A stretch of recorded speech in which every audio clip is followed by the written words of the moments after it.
Hey there, Husqvarna YouTube owners. This is the Husqvarna 450. You may have seen one of my other videos, or you may want to take a look for one of my other videos.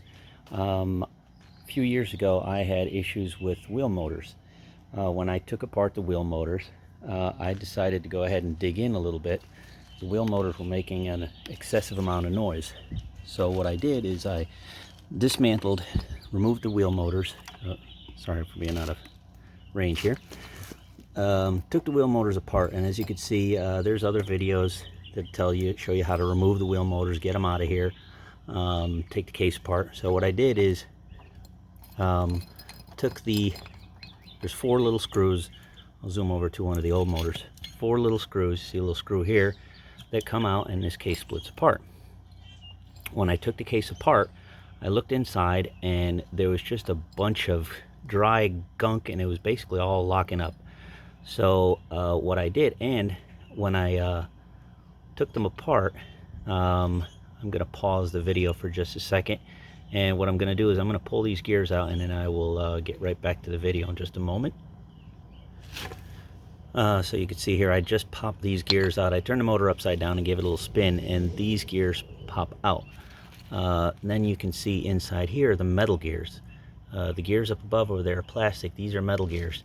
And if you take a look at the gears, the way they spin in there, there's little pins in the middle of those 4 little gears.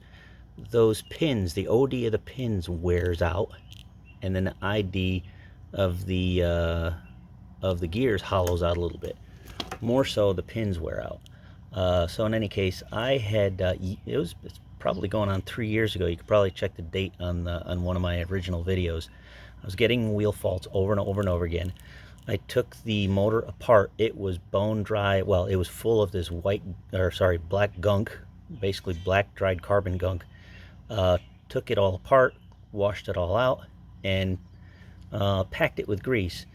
That was at about 1,600 hours. I now have about 4,600 hours, so I got about 3,000 more hours out of that limping motor.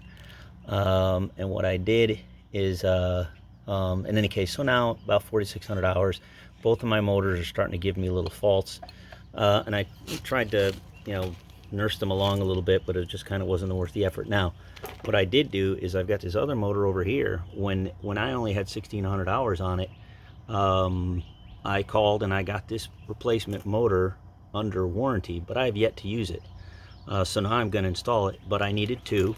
So I also ordered this other brand new motor. Now, one thing to note, you'll notice this has a metal flange.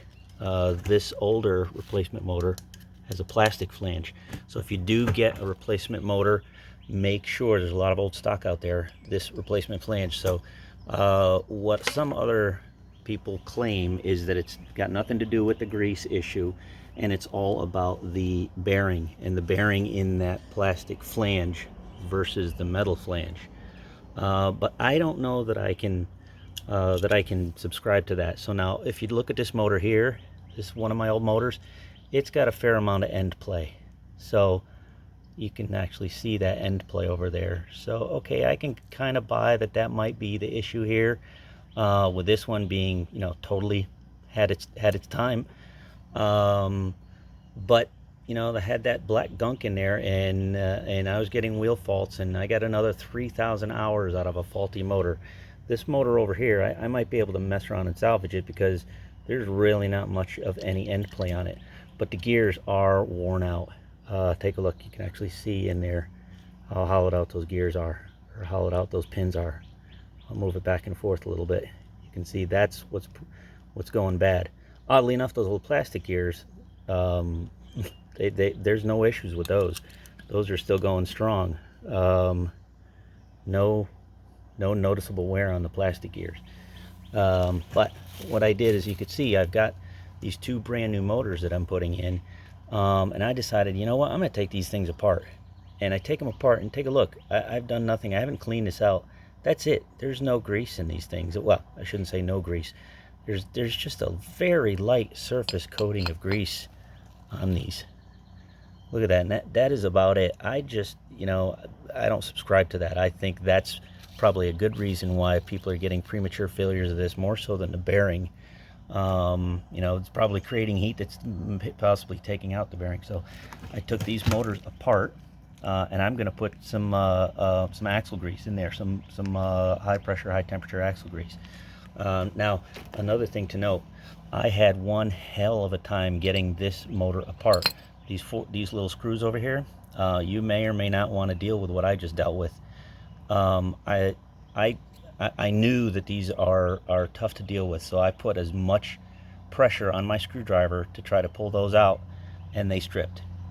So I stripped 2 of the 4 screws. So I was in a bit of a pickle, so I decided, oh geez, what am I going to do? I drilled them out. Use my tiny little drill bits here to drill them out. Smaller drill bit down into all the way down into the screw, and then a slightly larger drill bit to pop the conical part off. But then what do you have? You've got screws, unless you've got a tap that can tap that size screw. I didn't measure it, I'm not sure what it is. It looks like a 2mm screw, maybe a 3mm screw. Then you're kind of in a pickle. But what I did realize is these hubs, which is actually where the screw holes are, where the tapped holes are, pop right off, and I've got a couple of spare motors, so I was lucky enough to have a spare that I could just unscrew off of an old motor, and I now screwed that onto my new motor. So some of you may want to just try to get those screws apart. If you can't and you strip out the screw, oh well, no harm, no foul. You get whatever life out of it. It's not gonna pop off if you strip the screw out. But if you do want to get some real grease into these motors before using them for the first time, or if you need to do some maintenance in the future, maybe hang on to your old motor and see whether or not you're able to salvage or keep this old part. But to be honest, the motor itself, here's my old motor. The motor itself is just fine. It's just the gear case it's just these gear cases that go bad. All right, that's about it. And good luck. Thanks.